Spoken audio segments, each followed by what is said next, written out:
આજે શું ઘટના બની હતી?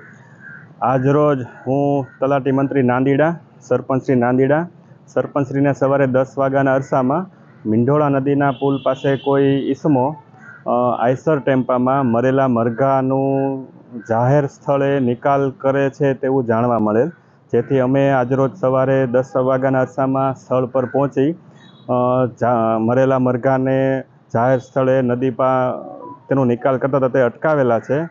તે આઈસરને પોલીસ સ્ટેશન તથા વેટરનિટી ડૉક્ટરે સ્થળ પર આવી મરઘાનું સેમ્પલ લઈને તેને પોસ્ટમોર્ટમ માટે મોકલેલ છે તથા અમો ગ્રામ પંચાયત દ્વારા ટાઉન પોલીસ સ્ટેશને તે ઇસમો વિરુદ્ધ કાયદેસરની કાર્યવાહી કરવા માટે FIR દાખલ કરેલ છે અને ટેમ્પાને હાલ પોલીસ કસ્ટડીમાં મુકાવેલ છે.